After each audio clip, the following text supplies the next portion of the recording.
بسم اللہ الرحمن الرحیم۔ السلام علیکم بھائی اور بہنوں، آج میں آپ سے اشک بار آنکھوں سے پڑھی جانے والی رقت انگیز داستان بیان کرنے جا رہا ہوں، لہٰذا آپ میرے ساتھ رہیے گا، آپ پوری سنیے گا، آپ کو بڑا فائدہ ہوگا۔ کربلا کی دوپہر کے بعد رقت انگیز داستان سننے سے پہلے ایک لرزہ خیز اور دردناک منظر نگاہوں کے سامنے لائیے۔ صبح سے دوپہر تک خاندان نبوت کے تمام چشم و چراغ جملہ عوام و انحصار ایک ایک کر کے شہید ہو گئے۔ سب نے دم میں رخصت دل کی زخمی سطح پر ایک نئے داغ کا اضافہ کیا۔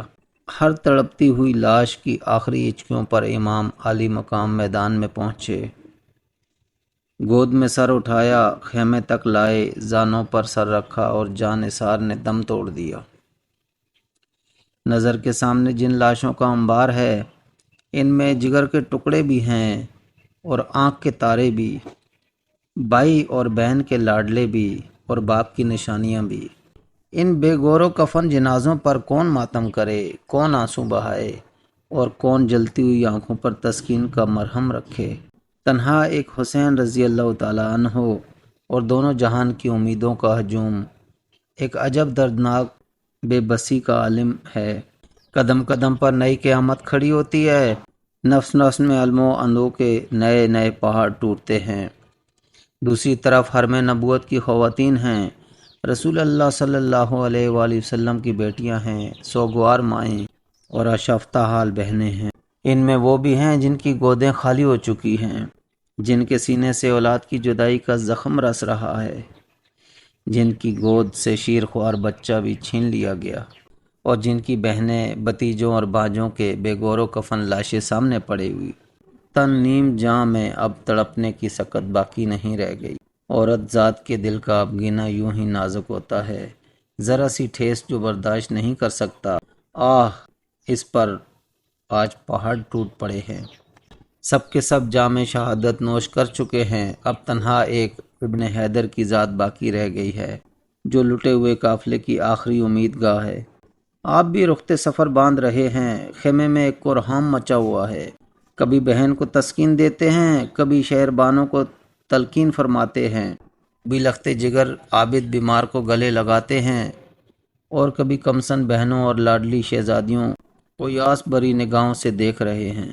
امید و بیم کی کشمکش میں فرض کا تصادم ہے، خون کا رشتہ دامن کھینچتا ہے، ایمان مقتل کی طرف لے جانا چاہتا ہے۔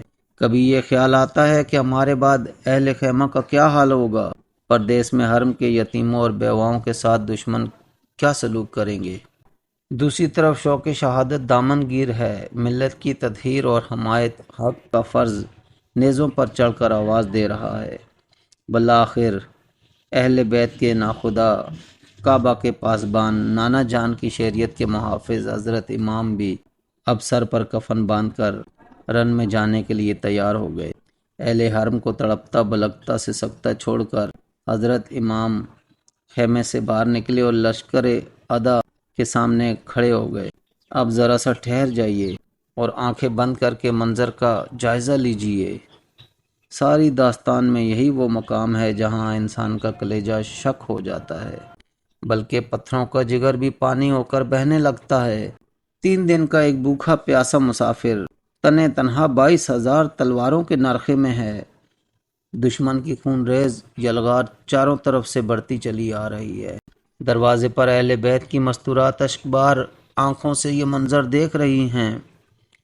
منٹ منٹ پر درد و غم کے اتھاہ ساگر میں کبھی منہ سے چیخ نکلتی ہے، کبھی آنکھیں چھپک جاتی ہیں۔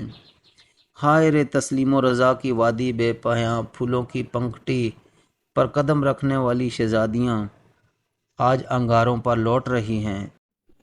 بھائیوں، میں معذرت خواہ ہوں، آپ سے یہ داستان مجھ سے آگے پڑھی نہیں جا رہی، لہٰذا یہیں میں کلوز کرتا ہوں۔ اللہ حافظ۔